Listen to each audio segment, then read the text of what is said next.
ॾिसी रहिया आहियो सिंध ग्रीन न्यूज़। मां आहियां गुलज़ार मंचालियो। ख़बरुनि जो सिलसिलो जारी आहे। हाणे ख़बरूं शामिल कंदासीं।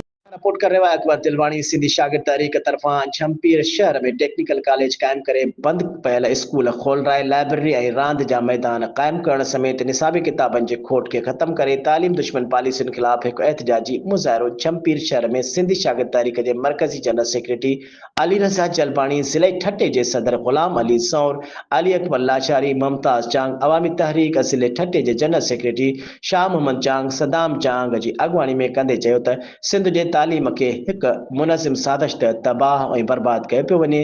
हिकु तरफ़ सिंध जे शागिर्दनि लाइ निसाबी किताबनि जी खोट पैदा कई वई आहे त ॿिए तरफ़ लाइब्रेरियूं बि मुहैया नथियूं कयूं वञनि ऐं नई नौजवाननि लाइ रांदियुनि जा मैदान नथा क़ाइमु कया वञनि।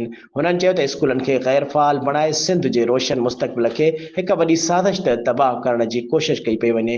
हुननि चयो त सिंधी शागिर्द तहरीक सम्झे थी त मुख़्तलिफ़ हीला हलाए सिंध जी तालीम तबाह करे सिंध जे नौजवान नस्ल खे तालीम जहिड़े क़ीमती ज़ेवर खां महरूम रखियो पियो वञे।